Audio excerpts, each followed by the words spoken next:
Best day. Thursday's the best day. Thor's day. Odin's day is not good for you. Oh, that's the names of the days: Sun's day, Moon's day, Tuesday, Odin or Woden's day, Thor's day, Fry's day, Saturn's day. So named after Norse gods. Sorry, I'm just got a lot of random knowledge. Oh, good. I thought I forgot my Apple Pencil. I'm like, how did I forget my Apple Pencil? I just knocked it on the floor. Good, good, good. Is Wednesday better than Monday? I thought Monday would be people's worst days. Oh, you like Monday better than Wednesday?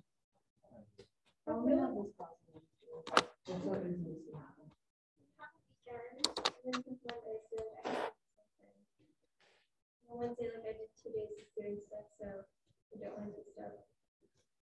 Oh, because would you rather have a test due on Monday or Wednesday? Well, Wednesday is more time. Yeah, we have lab on Mondays, that's why. Because I purposely I try not to put tests on Mondays. I mean, exam week, I have no choice, but I mean, just whenever I schedule my own tests, I never put it on Mondays. And I make sure not to do it after holidays, like the day after Halloween, something like that. That's just cruel. Or the day after, like the Monday after Thanksgiving or something. Or that's why you put on the 20th. Is that the plan? Yeah. That you put on the 20th?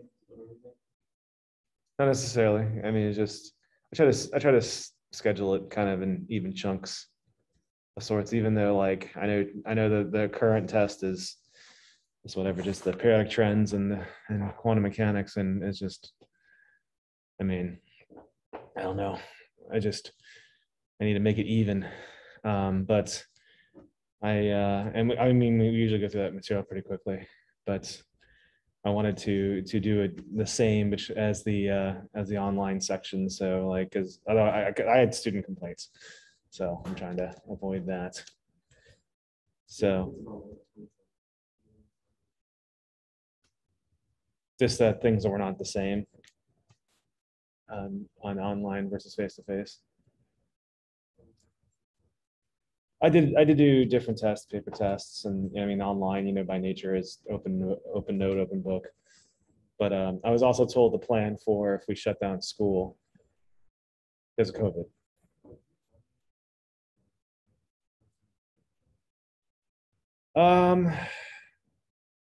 I did that before the pandemic.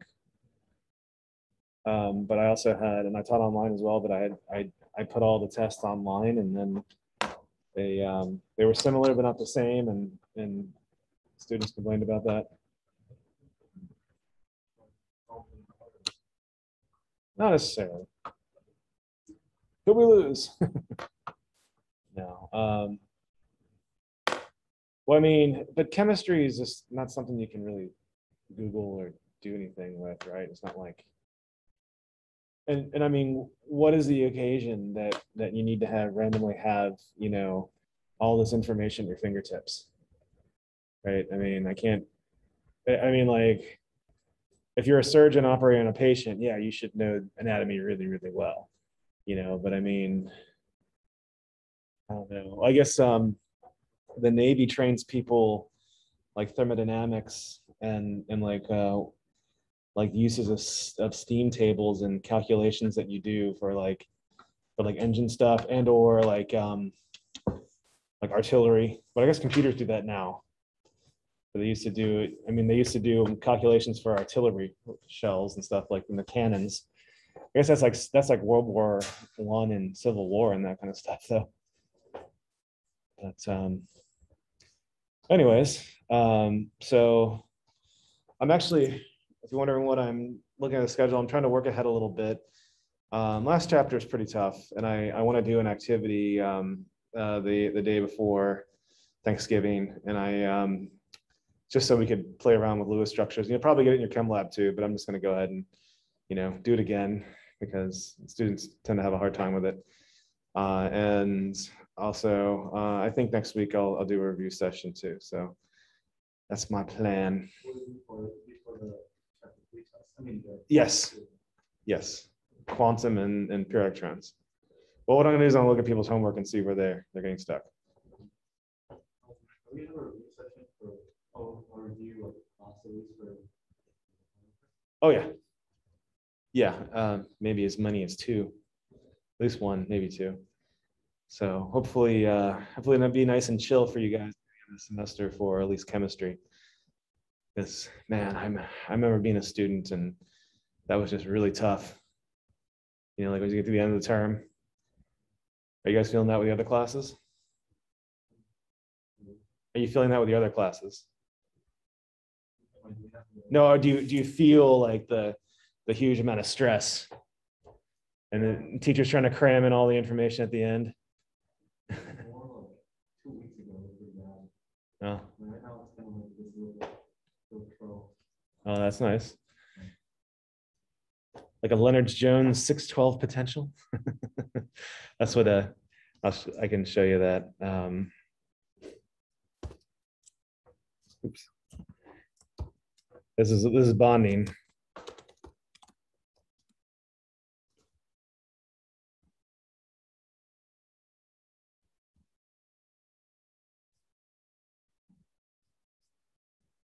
Is this what it looks like? Oh, it didn't go. That doesn't matter. It's a blip in the curve. It's how bonding works. Anyways, I guess I'll get to the materials. Anybody have anything else they want to ask or talk about? Nope. Okay, so we're in the last chapter, and we're still continuing with bonding. We're still continuing on with the wrong theories. Okay, so we haven't quite gotten to the right theories yet. And again, why am I teaching you wrong theories? Because they're still useful. And I was looking at some articles in the American Chemical Society. I think I might send out one to you soon. But it talks about spinal injuries and they have the molecule there, and it's written in the Lewis structure. So I mean, all the stuff that we're doing, it's not completely useless. It's just not the most correct theory, and the theory is a proven fact. So, or it's a model. In this case, it's a model, and this, if you go back to the 1970s, there was a big thing between VSEPR. I guess it was even earlier the 60s, 70s. There was an argument between VSEPR and Lewis structures versus quantum mechanics and molecular orbital theory. And kind of like right now, there's actually some competing theories in physics, like string theory and some other like membrane theory or M theory. These kind of, but they're not considered to be proper theories because they're not experimentally verified. So, although I think probably there's more sci-fi involved in the physics than there is in the chemistry, though people didn't really talk about that much in chemistry in terms of pop culture. But there's a little bit, and well, I guess if you consider science, sci-fi to be pop culture, non-academic culture, I guess. But this next theory you're going to talk about today is something called, sometimes I'll almost refer to as VESPR, but VSEPR. It stands for valence shell electron pair repulsion. So valence means outside electrons repel. And the unfortunate thing about this theory and it being wrong is it makes so much sense. Okay, and this theory makes so much sense. It is a great model. It's just molecular orbital theory is better because of certain predictions that this theory has. It's not perfect. So let's start with 2 things. So let's say you have a bonding group. So, and we have beryllium dichloride here. So this is the beryllium atom center, and the beryllium atom center has, can't see that one bit. You can't see that either. Okay, you can see that. The beryllium has 2 chlorines on the outside. So the rules of this are that the outside atoms are attracted and bonded to the central atom, but they are completely repulsed by each other. Why are chlorines repelled by each other? Because they're negatively charged, and negatively charged is repel. So I'm sorry, I can't sit and show the Zoom folks and you guys at the same time. I like to stand when I teach, but okay. So beryllium head, chlorine, and they line up. If there's two bonding groups, they'll line up linear. Why is that? Because if you have the chlorine, I'm trying to move 3D in the front, you can see that the electron clouds are gonna repel. So they go evenly like this, and going back is the same thing as going forward. So actually if they bend forward, well, actually if they can bend around, but like if one starts going more than 180 degrees, then the electron clouds are going to start to repel. So it forms just a straight line then between the central atom.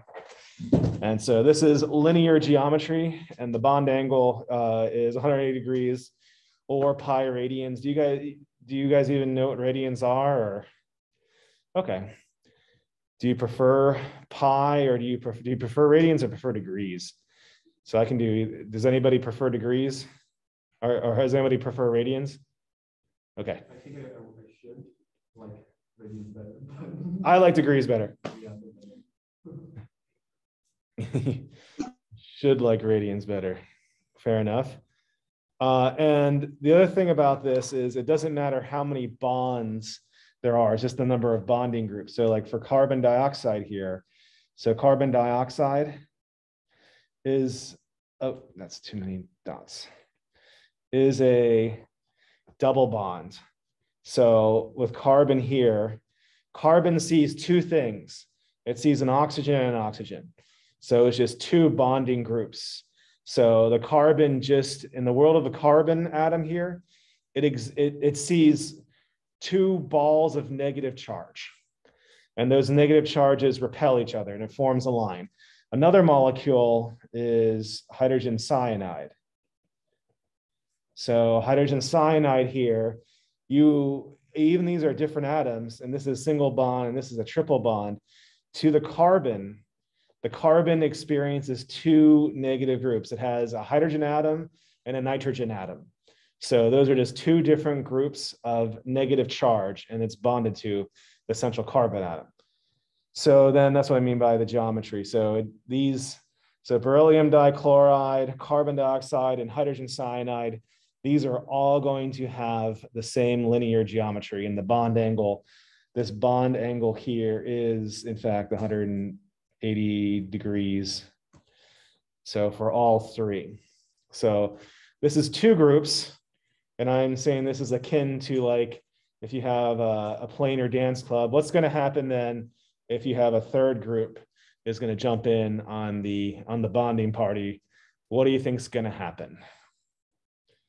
Well, you're going to have planar geometry, and specifically trigonal. So three things planar. Trigonal, trigonal, they both are proper usages or pronunciations. So, and you have planar geometry. So if you know your basic Euclidean geometry, if you have any 3 points, you can define a plane. So a plane is a flat surface. So if you have any 3 points, can describe a plane. So actually, I know that these have 4 atoms, but it turns out that the boron atom is coplanar to the fluorines.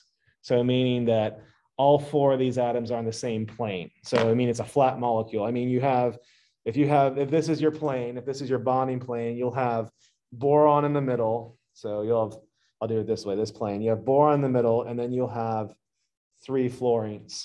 So sorry, I know I'm trying to have both Zoom and classroom. So you'll have the boron center and 3 fluorines all in the same plane, coplanar. And so now for boron trifluoride, this is a completely symmetric molecule, and it has the perfect bond angle of 120 degrees. And where am I getting 120? It's just 360 degrees, right? 360 degrees is the whatever degrees of a circle. It's just 360 divided by 3. So if you want radians, it's going to be 2 pi over 3 radians is what the angle is in radians. So 2 pi is the entire circumference of a circle. So now let's look at a different molecule. So if you look at formaldehyde, so this molecule is formaldehyde, and let me draw it using Lewis structures. So you have carbon double bonded to O to oxygen and 2 hydrogens. So when we look at the geometry, so if you look at carbon, so here's carbon, and what does carbon see? Carbon sees 3 bonding groups. So if carbon sees 3 bonding groups, then this is going to be a planar geometry. So the molecular geometry of this molecule is planar. And so in fact, all four of these atoms are coplanar. So you have the carbon, hydrogen, and oxygen. These are all in the same plane. Now let's talk about the bond angles. So oxygen, though, I've drawn the lone pairs and I've included them with the big pink area. So the oxygen with the extra lone pairs, it has a huge amount of electron density. So let's say that the central atom here is the carbon. I have the 2 hydrogens, and behind me I have an oxygen, and then this oxygen, like imagine tiny hydrogen atoms, but then this big, huge ball of negative charge behind me. So what's going to happen to these hydrogen atoms, which are also balls of negative charge? What are they going to do? They're going to go. They're gonna. Maybe it's easier. I'm gonna mine it. Sorry, Zoom folks. It's easier to mine for me standing. So big, huge region of negative charge, smaller regions of negative charge at 120 degrees. There's repulsion here, so it scoots in a little bit. And so you have this, the bond angles are a little bit more. These big negative groups here push the other bonding groups forward a little bit. And so you have bond angles slightly less. And because of that, this bond angle right here is going to be slightly less than, well, so it's going to be, it'll be less than 180 degrees. Or not 100, I'm sorry, 120. What am I doing? It certainly is less than 180. That was a true statement. So it's going to be less than the idealized 120 degrees because of that repulsion from those big negative groups on oxygen. Making sense so far? I mean, and that's one of the unfortunate thing about this theory is it's so easy. It makes so much sense. Like finally a chemistry theory that makes sense. So what do we do now if there's 4 groups that come in? Molecules, they exist in 3 dimensions. So they don't have to be planar anymore. They can go into 3D. And 4 bonding groups, 4 electron groups, when they come in, it forms a tetrahedron. So tetrahedron, so if you have a triangle, so imagine a triangle and then a pyramid from that triangle, and if everything is even, this is known as a tetrahedron. So has anyone ever heard of a platonic solid before? No one's ever heard of a platonic solid. Does anybody know how many platonic solids there are? No, there's 5. So there's tetrahedron is one. Can anyone guess another one? And these are very, very symmetric shapes. Wait, is this where like the same shapes touch each side, like a cube or something? Where it's all cube's another one. Yep. Icosahedron's the one. Yeah. So yeah, tetrahedron, cube, icosahedron. Does anybody know the other 2? It's octahedron and dodecahedron. So, and actually the cubic and octahedrons are the same geometry as are an icosahedron and dodecahedron, but tetrahedron is on its own. So, but yeah, it's like the regular polygons, and you know, there's only 5 of the Platonic solids. But and now let's stick to bonding groups. So if you have carbon, if you look at carbon, and if carbon has 4 things around it, and they're all the same, it forms a tetrahedron. And here's then the 3D shape of it is right here. And it's pretty easy to see the tetrahedron there, right? I mean, with the way it's drawn, you have the pyramid there. I'm sorry, the base there, and it's just a triangular based pyramid where all the edges are also, or the side faces are also the same equilateral triangle. So, and the idealized bond angle in a tetrahedron is about 109.5 degrees. I don't know what that is in radians, so not off the top of my head at least. But the idealized bond angle in a tetrahedron is 109.5. And if you see, you might see this. This is known as a Lewis structure, and it can also be called a Fisher diagram. So think of it like 2 V's. So if you have 2 V's, and it's almost like that they're kind of scissoring, and it's hard to see. You have big meaty hands, but if you have two things scissoring like this, it can form. It's like if you turn 190 degrees, and my fingers are not flexible enough, but it would form a tetrahedron like this. So if you want, you can picture these hydrogen atoms jumping out at you, and then these hydrogens going into the paper. So that's and the carbon can be in the paper. So that's one way you can translate this into that. So, and let's say we have 4 things, but instead of a bonding pair, let's put a lone pair. So ammonia is like that. So if you look at nitrogen, so nitrogen has 4 things. It has a hydrogen, hydrogen, hydrogen, and a lone pair. So this nitrogen atom here sees 4 things. 3 of them are bonding. 1 of them is a non-bonding group. And the theory also says when you have a non-bonding group, and you can even see this, it just balloons up. So you have electron density in this area.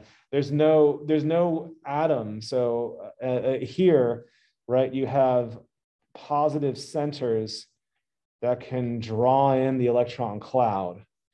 But when you have a lone pair, it just kind of says, whoop, it just lets itself go. It's the electron that's in there just says, all right, I'm negatively charged, I'm repulsive, I'm just gonna be fat and huge and fill up a huge space. So, and there's of course nothing wrong with fat people. I'm just saying a large volume. I'm gonna occupy a large volume because there's no positive center and I'm actually, as an electron, I'm repelled by myself because I'm negatively charged. And I can be in many different places at once. And since I repel myself, I'm going to just spread myself over so I don't have to feel myself in this lone pair. So electrons in lone pairs, they just kind of, they kind of just let themselves occupy a large area.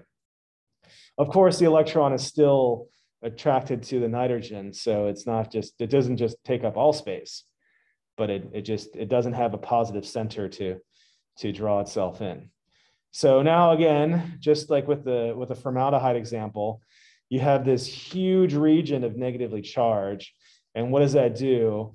That causes the electron clouds and the hydrogens to repel. So if this is your 109 degrees, what happens is, and I know I'm being overly dramatic, but it makes it, I'll trying to do for the Zoom benefits, but so if this is the 109 degrees, it's it scoots it down a little bit more because of this big, huge region of negative charge. Idealized, and it bends the angles a little bit. And so, and this is a real effect. So the bond angles as measured in ammonia are 170 degrees, 107 degrees. It's a little less than the idealized tetrahedral geometry. Saving guessed where we're going to go next. If you have, so we started off with carbon. With methane, we had 4 bonding groups. Nitrogen, we have 3 bonding groups and 1 lone pair. What do you think is next? If there's a spoiler, what would you say is the next thing we're going to do? 2. Yes, 2 lone pairs and 2 bonding groups. And water is an example of that. So, well, I guess I should also mention, something we'll talk about soon is the polarity. So when you have a tetrahedron like this and all the atoms are the same, this molecule is actually very symmetric and it is non-polar. The entire molecule is polar. Ammonia is a little asymmetric.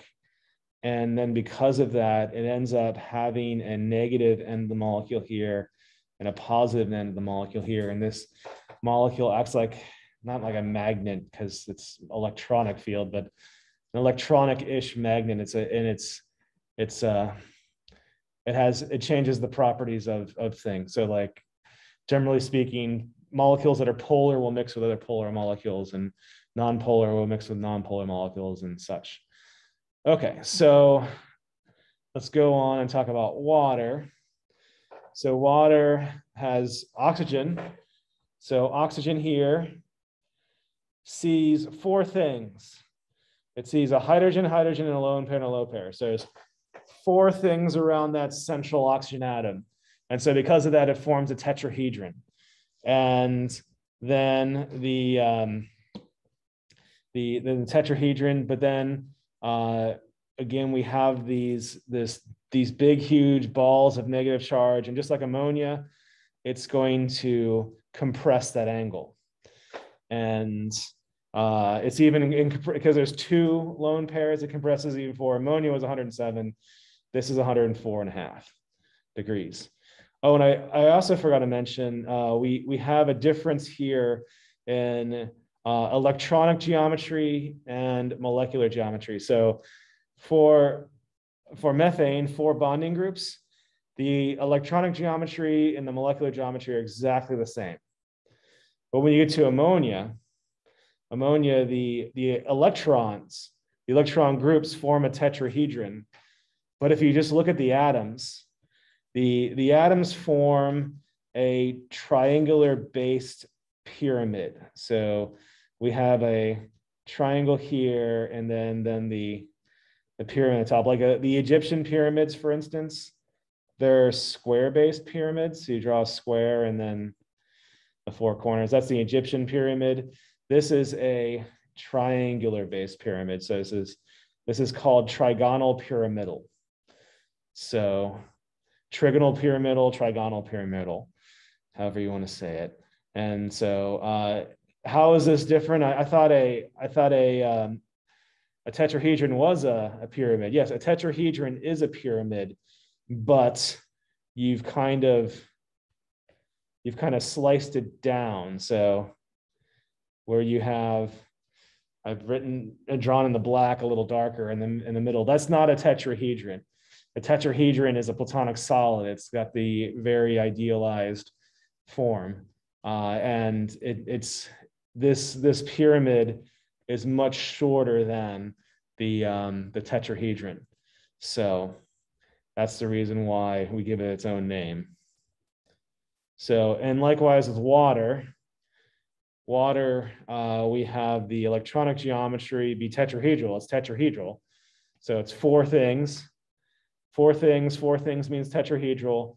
But then the molecular geometry, looking where the atoms are only, it's bent.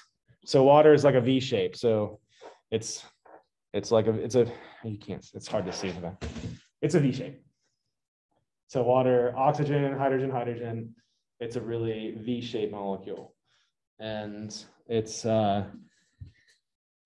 what we call these types of molecules we call them bent, right? So what's going to happen if you take something stiff and you turn it into a V? What are you doing it? You're taking it and you're bending it. So you've bent it. So the geometry is called bent. And here's the Lewis structure, but don't forget that you can look at that these areas here jumping out at you, and you can look at the ones here going into the plane. So you have, if you have these two things, you actually, or you can switch it around if you want. You can have one go the other way, or one go in the paper, one go out. It's whatever you can visualize better. Either way, you get a V-shaped molecule or a bent-shaped molecule. So them getting switched together, is that caused by any interaction between the two of them, or I forgot, or is it just the yeah, no, good question. The theory is valence shell electron pair repulsion. So valence means outside electron shell pair repulsion. You have a couple things going on because of the electron groups and the fact there's 4 of them, it forms a tetrahedron. But because 2 of these groups are just these lone pairs, and lone pairs just occupy a large area and are negatively charged, that causes stress here, and it pushes the hydrogen bonds in. So where they should be 109.5, it pushes them into 104.5. Why would it be more repulsive? Why wouldn't it just be continue having that shape? Because well, are you okay with electrons being negatively charged and they're repelling each other? Yeah. So you have these 2 big balls of negative charge, and I don't know, how do I mime? I guess I'll mime it, right? So, all right, this is going to be this way, but the balls of negative charge are going to be this way. So behind me, I have these 2 big lobes of negative charge. And so the hydrogens, they're like, I hate negatively charged. And like, well, first of all, it says, what shape should we make? Like, okay, let's do a tetrahedron. So 109.5 degrees, and you 2 lone pairs go there. But then the lone pairs, they're just huge. I'm like, I can feel this negative force behind me, and it's repelling me. And so it's going to push in. Why isn't it push further? Like, oh, hey, hydrogen, I'm -2. What do you know? I'm -2. So then it pushes back, and it forms kind of like it's further away from the big, huge lobes of negative charge here, but it's not so close that the hydrogen atoms start to repel. So it finds its even sort of nice area, and that happens to be 104.5 degrees. What is with the hydrogen atoms themselves that make it more repulsive? It seems like it's pushing it, but why wouldn't it just act like the ideal geometry? Because the lone pairs are bigger. They're just big, huge negative groups. They're bigger than the. And don't forget the lone pairs don't have an atom center. So the hydrogen atoms, they have a proton. So the electron clouds around the hydrogen are going to be more compact. Oh. So whereas the lone pairs are associated with oxygen, but they're not. There's not a positive center other than the oxygen. I mean, it's around the oxygen, but there's not these big, huge lobes of negative charge don't have a nucleus to draw it in and make it small. So because of that, it just gets really large. Does that make sense? Yeah. I finally understood your question.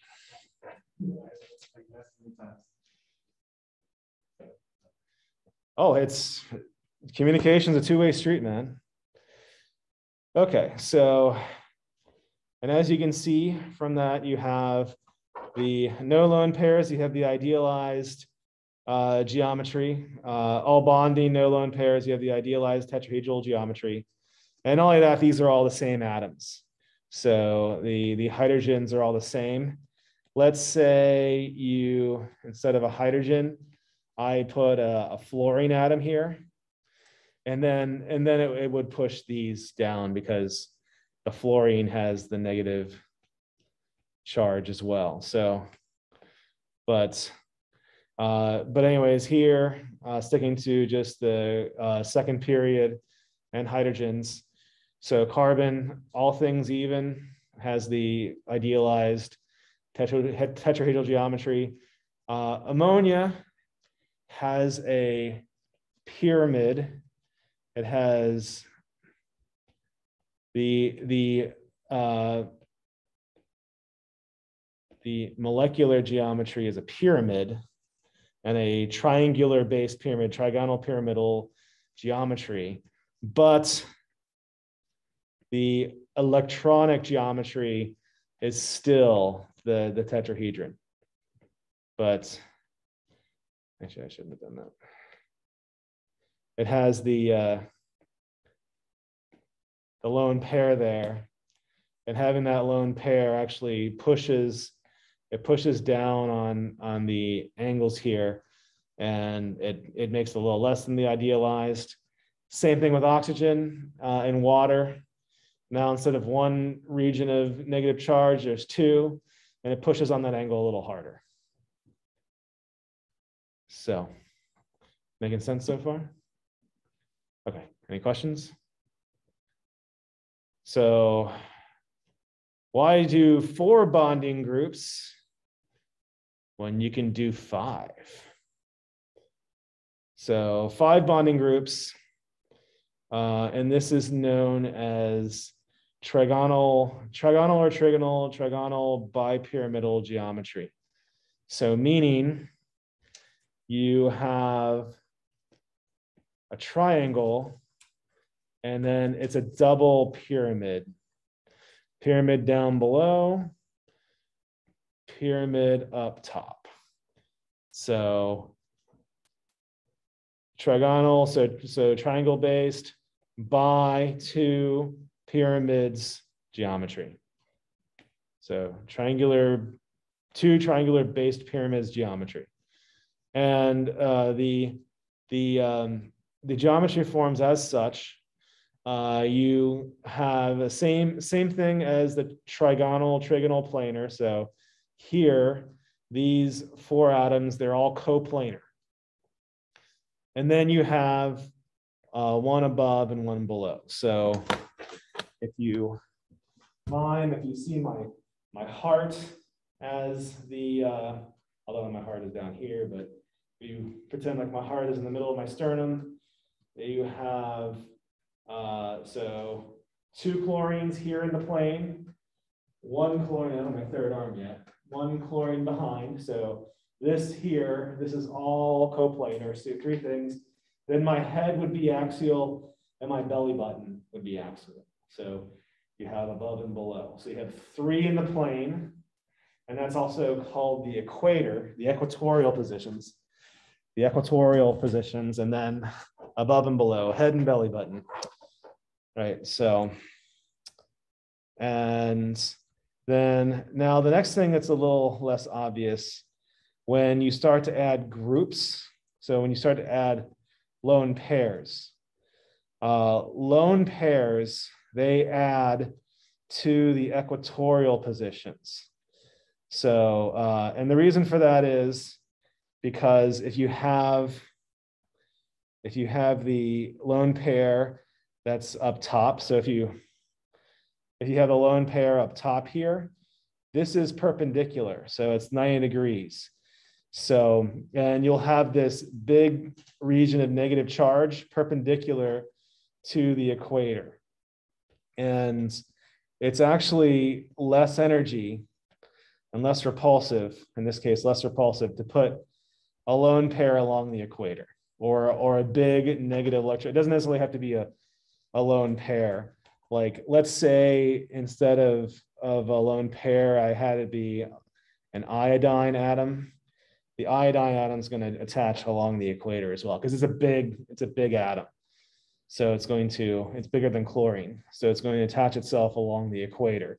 Or a lone pair, or the lone pair similarly will go along the equator. And let me mime it, and I'm sorry, Zoom, you can't see the mime. So let's say, for instance, I had a really big head. I was like Christina Ricci in whatever, the Mad Hatter movie, right? My head becomes really big. And now the problem with my big head, the other bonding groups here along the equator can really feel that negative charge because it's perpendicular, it's right here. So what if instead of having my head get really big, what happened if my arm would get really big? So here, this one here is farther away. The head here is not like, I don't like that big negative charge. But this arm's like, I'm okay, you move away. So it's just the two equator points are further away from like a big electronic region than it would be if it was on the axial position. So it's actually further away and better off to have a negative group along the equator than it is to have it along the axial position. Azimuthal or whatever you want to. So when it like does that, it just won't. It will always be on the equator then. Like Yeah. Well, a lone pair as well, but atoms you might be able to get it to move, but it's not going to be the most stable state. Atoms can be, because atoms you can bond, so they can attach themselves securely, but for lone pairs, it's going to be along the equator. And when you have 5 groups and one of them 4 bonding and 1 lone pair, we call that geometry the electronic geometry is still bipyramidal, but the molecular geometry, this is known as a seesaw. And did you guys ever play with seesaws when you're young at playgrounds, or am I the only one that did that? Okay, well, someone probably fell off and sued. I remember playing on seesaws. So really, no one's played on a seesaw. I played on the seesaw, but it's not. Okay. They're kind of rare, actually. Okay. Yeah, I guess so. There was a park near my house growing up.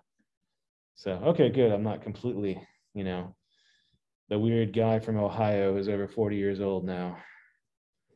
Pumpkin smash. Pumpkin, yeah, I never smashed pumpkin. I was a good kid. I only did normal things like toilet paper people's houses. But that was good. No. So this is like, if you see here, it's like a seesaw. And just like the seesaw that you have when you're, playing if you did play with a seesaw when you're younger. And so that's the seesaw geometry.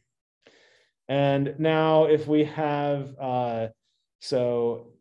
3 bonding groups, so 5 things, 3 bonding groups and 2 lone pairs, the other lone pair is going to attach itself along the equatorial position. So the two lone pairs will be equatorial, and in this case, like bromine trifluoride.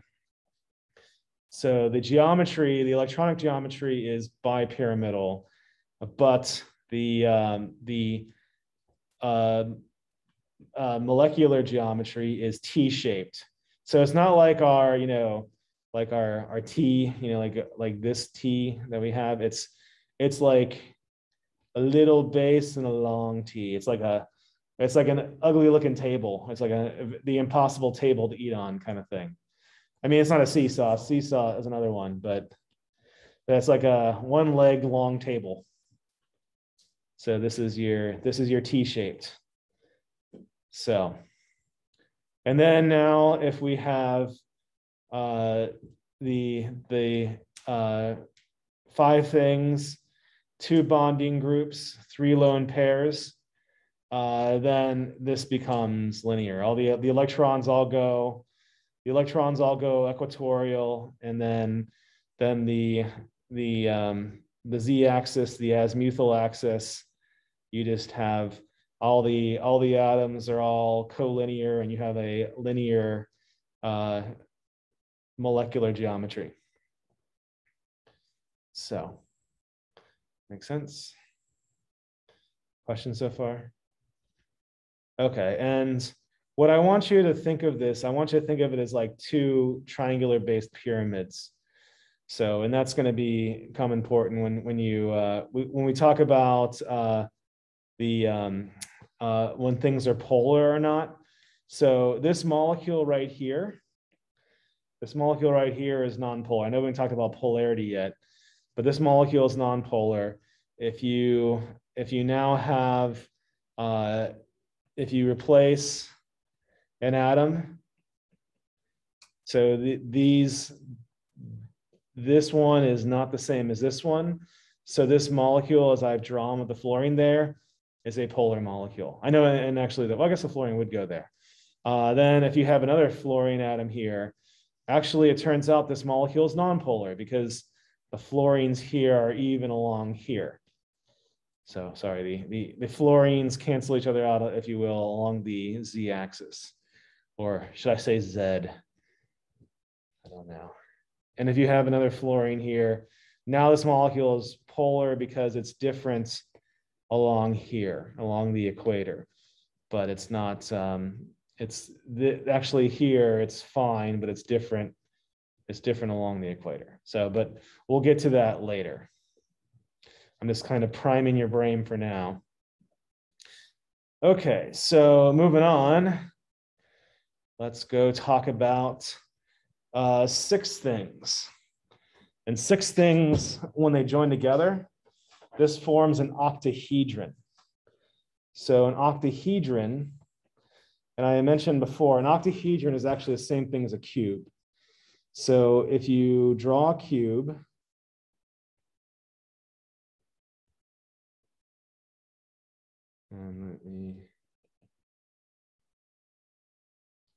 there's my cube. So if you take the faces of a cube, so you have the 6 faces of a cube, you actually within the cube, right, there's a square there, and then you can form a pyramid up there and a pyramid below. The green shape that I drew inside of that, this is an octahedron. So actually a square and an octahedron have the same geometry. And the other thing you can notice about an octahedron, so if you have an octahedron, oh geez, so if you draw an octahedron, oh geez.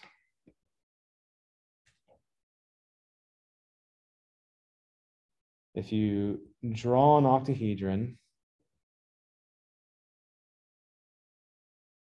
and then you, geez, that's a terrible octahedron.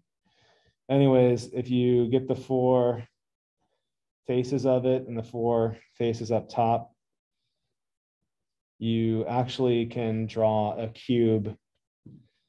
You can draw a cube within your, geez.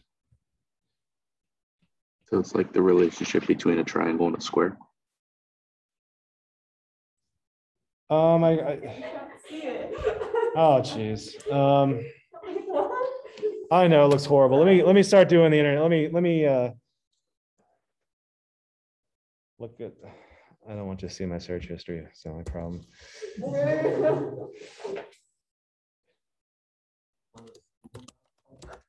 It's actually I own this one. Okay. Let me.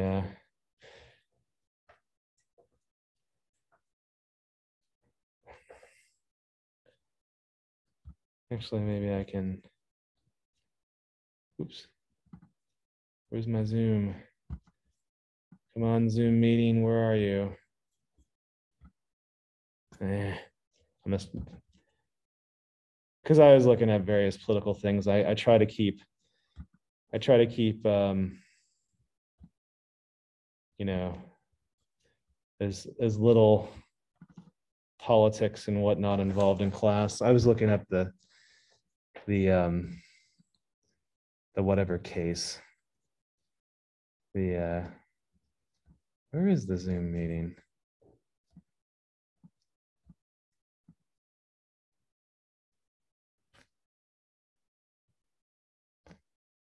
There we go.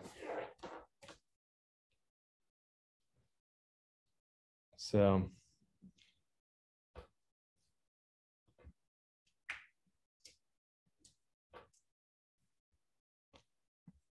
okay. Octahedron. Okay. Oh, and it went to the background.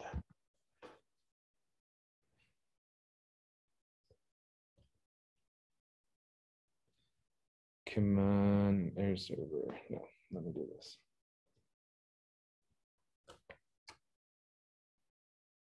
This is gonna stop me.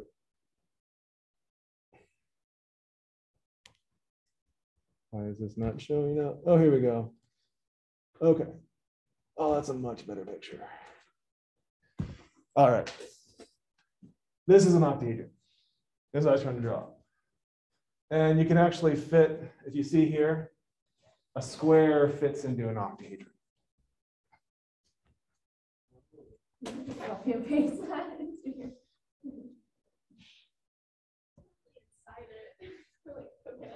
Well, you can, yeah, I know you can draw it. So it's, do they have that?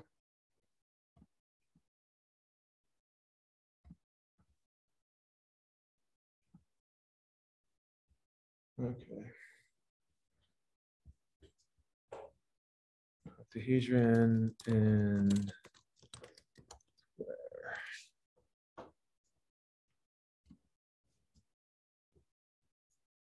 Oh, here we go. Here's one.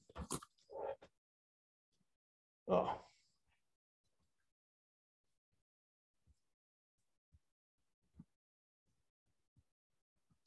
This one here. You can draw an octahedron in a square. Also,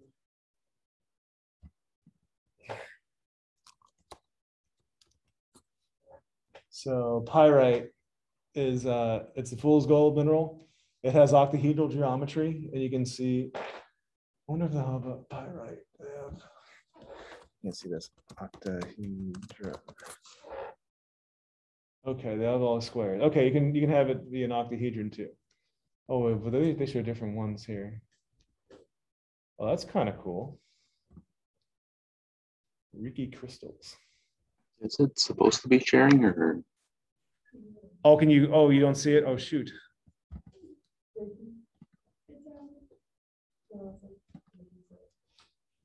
Oh, you haven't. Sorry, you Zoom. You haven't been seeing it. Okay. You see now? Yep. Okay. Yeah. Here's that. Oh, and let me. Where is my cursor? So these are the cubes, but let me go have the. Right. Okay, so here's an octahedron inside of a square. So actually squares and octahedron have the same geometry. I'm sorry, squares, cube. So cubic and octahedral, the same geometry. Oh, and here's the potential I was talking about. I was just trying to make a chemistry joke. Oh. All right, so that's octahedral geometry. So yes, notice my PhD is in chemistry and not in arts. Although I should take Mike Takamoto's class some point in time. I hear it's really good. Are you guys taking fine arts? No. Well, I do the exams in high school. I'm trying to stay on my path at the same time. Actually, Oh, that's okay. It's totally fine to love art or hate art.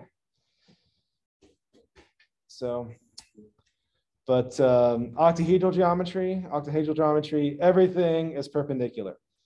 So along the plane, or the equator, so these are all perpendicular. So 90 degrees, and then so along, it's all perpendicular along there, and then the z-axis above and below. So it's perpendicular to the plane. And if it's perpendicular, if you ever seen there's a geometry with this, if you are perpendicular to a plane, then you are perpendicular to all sides of the plane.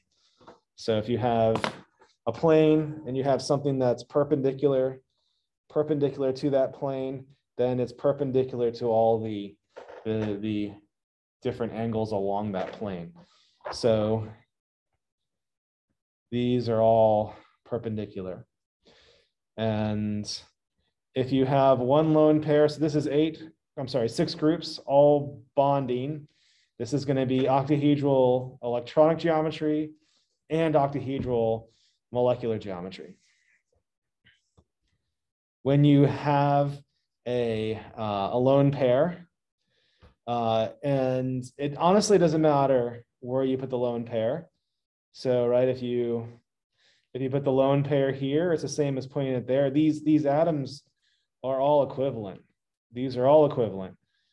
So when you put the lone pair here, then what happens is this then becomes a square-based pyramid. So, and it's just like the Egyptians' pyramids, they're square-based. And if you have 2 lone pairs, so you have 4 or 6 bonding groups, 4 bonding, 2 lone pairs. And don't forget, when I say bonding, it doesn't matter if it's single, double, triple bonded. It's just one group. So of course these are all single bonded, but the 6 things, 4 bonding, 2 lone pairs. The lone pairs, where you place the first one doesn't matter, but the second one. So again, the second one, and these are just big balls of negative charge. So the big ball of negative charge is going to be as far away from this big ball of negative charge as possible. And the way they can do that is to be linear. And say if you put a big ball of negative charge here, this is perpendicular to each other, that's going to repel. It's not going to like that. So adding the second lone pair, it's going to go, well, as drawn here along the z-axis, just going to be opposite. It's just going to be opposite of the of the other lone pair. And then now the new geometry here is square planar. And in fact, all 5 atoms are coplanar. So this is a very flat molecule. And but the thing is, I mean, this could be a pyramid, right? So I mean, let's say this is a flat molecule, but what would happen if the bonds went down? So now you have yourself a pyramid. So if you know your geometry, it's a pyramid is just a polygon with a vertice. And as you approach infinity for the polygon, it becomes a cone, right? So you can have a triangular based pyramid. You can have a square-based pyramid. Oops, that's ugly. You can have a square-based pyramid. You can have a pentagonal-based pyramid. You can have a hexagonal-based pyramid, right? And you keep on going on to infinity. It becomes a circle, and you get a cone. So, if you for this one here, they have to be coplanar. If they're not coplanar, then it's a pyramid. So the xenon is coplanar to all of those. The xenon and the fluorines are all coplanar. So, questions so far? And I mean, this theory mostly works. So it's not like I'm just wasting my time talking about things. Oh, and I want to give a couple hints to the future. So here is the the summary. And this is something you maybe when you should bookmark when you're doing this, like, you know, if you're doing the electronic one, I guess people don't really carry books around with them anymore, huh? I would have you literally bookmark it with like a piece of paper or something like that. But here's your summary. So if you have two groups and both of them are bonding, this is a linear geometry. So central atom, two groups, it's going to be linear. So, and now when you have three groups, so my third hand, so two atoms here, one here, all bonding, this becomes planar. So the electronic geometry for three things is planar. And later on, we're going to talk about the hybridization of the orbitals. And for steric number two, for the two things, hybridization is SP. We haven't gotten there yet, but I'm telling you now as well when I explain in the future. For three things, the hybridization is going to be sp2, so an s orbital and two p orbitals. And the idealized bond angle is 120 degrees. If you have a lone pair, meaning you have three things, two bonding, one lone pair, that becomes a planar electronic geometry, but a bent molecular structure is V-shaped. And then that bond angle, the lone pair, is going to push the other two atoms forward. So meaning here, sulfur dioxide has the lone pairs, and it's going to push on those bonds and make it a little less than the idealized 360 divided by 3, or less than 120 degrees. And so also when you look at these, so here's carbon dioxide. Don't count this as 4 bonding groups. It's 2 bonding groups. So this here is 2 bonding groups, because this carbon is bonded to an oxygen, it's bonded to another oxygen. It's bonded to 2 things. So likewise here, boron trifluoride, it has 3 bonding groups. So, and then here for sulfur dioxide, this is 2 bonding groups, meaning it's bonding with an oxygen. It's got 2 oxygens. So, and it has a lone pair and a lone pair. It's got 3 things, 2 of them are bonding, 1's a lone pair. And that's, I keep on saying that because students look at this and they say, oh, that's 4 things. No, it's 3. It doesn't matter if it's double bonded or single bonded, it's just 1 thing. So, and it's 3 things. It's 2 bonding groups and then 1 lone pair. So it's 3 things. So, and this is a bent structure. So questions so far? Okay, then we go on to 4 things. 4 things all have tetrahedral electronic geometry. The electronic geometry is always a tetrahedral. And the hybridization, which we'll talk about later, is sp3. And then if you have 4 things all bonding, then the shape of the molecule, the molecular geometry, is a tetrahedron. If you have 1 lone pair, so 1 lone pair there, you get a trigonal pyramidal structure. So, trigonal pyramid. So it's just a triangular based pyramid, not a tetrahedron, a pyramid. I know a tetrahedron is a pyramid, but we consider it different in this class because the vertices is too small, or too low. Then if you have 2 bonding groups and then 2 lone pairs, so it's 4 things. This is 4 things, 2 bonding, 2 lone pairs. This is a bent structure. And I didn't mention this before, but if you want to be perfectly concise, you can say 4 things, 1 bonding, 3 lone pairs. So like hydrofluoric acid or hydrochloric acid.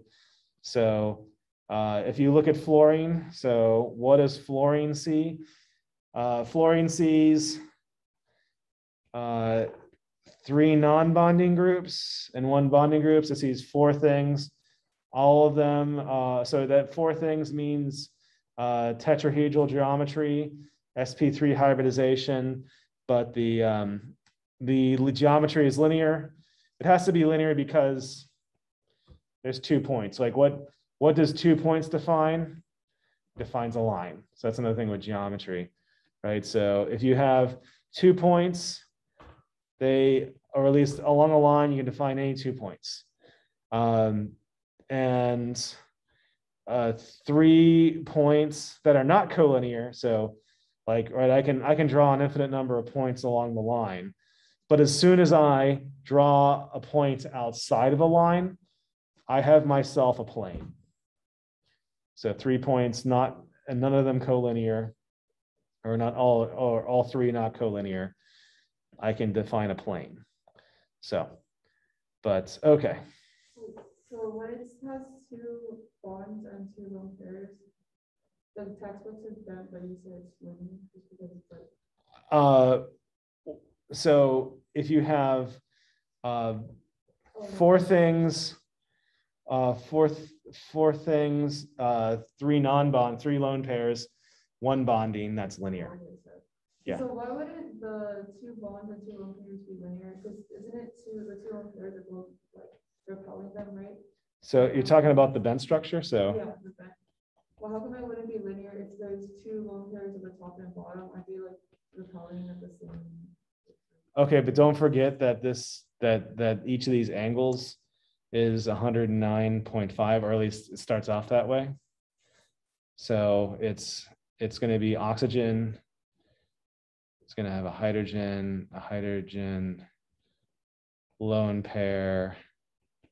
Oh, so they're not going to be across from each other? Yeah, this is just, this thing here is, it's just to make it fit even. Oops. To fit on a sheet of paper. Okay. So Yeah, it's going to be, geez, why is it doing that? Stop it, iPad. This is what it's going to be, right? So remember that this is really 2 scissors. So it's one going in, one, one this way, one this way. So, right. So it's the two scissors. So I know it's weird. You got to look at it like, other questions? Good questions. I'm glad you're asking questions. So then 5 things. So 5 groups, 5 electronic groups. It's always going to be bipyramidal, trigonal bipyramidal geometry. So electronic geometry is always going to be the same. And then we have the hybridization sp3d. And if you remember before, I said that only period 3 and above can go in expanded octet. We're getting closer to the reason why, because of that d orbital. So 5 things bonding, all of them bonding groups. We have the bipyramidal geometry. It's the electronic geometry and the molecular geometry, both are bipyramidal. If you have 1 lone pair and 4 bonding groups, you still have the electronic structure being bipyramidal, but the molecular geometry now is going to be a seesaw. And the lone pairs always go in the equatorial position. And now if you have 5 things, 3 bonding, 2 lone pairs, you still have electronic structure bipyramidal, you still have the hybridization sp3d, but the molecular structure is T-shaped.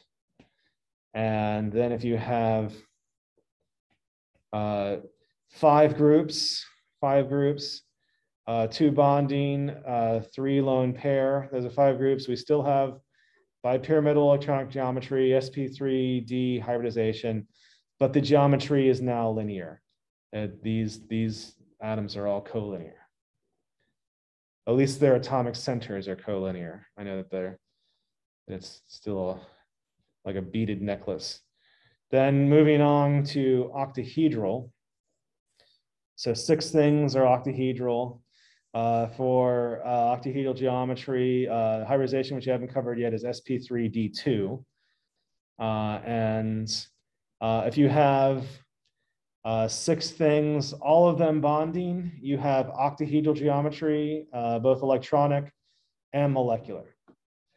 If you have 1 lone pair, so 6 groups, 5 bonding, 1 lone pair, this is then a square pyramid molecular geometry, but the electronic geometry is still the octahedral, and then the hybridization sp3d2. If you have 2 lone pairs, it doesn't matter where you put the lone pairs for one. For the second lone pair, the lone pairs need to be opposite of each other because they're big balls of negative charge. They don't like each other. So the lone pairs will then sit in the z-axis, and then as that, you then get a very coplanar molecule. So you have a very flat coplanar molecule, and this is a square planar molecule. Then is the next thing here. So, questions? All right, then that's the end then of the what do you call it, the VSEPR for now. We'll come and revisit it later, but we have 2 minutes of class left. Anybody have any last minute questions? Next class is going to be a review session. Yeah, next class will be a review session. I'm sorry, can you say it one time, please? It's the due date's a little closer, right? Next due date's going to be Wednesday. 9th or something? Yes. Yes, December 9th is the end of term. And that's another reason why I'm working ahead, because I have, after Thanksgiving, I have 4 classes. Oh, wow. It's gonna Is what? It's gonna pass quite quickly, right? Yep.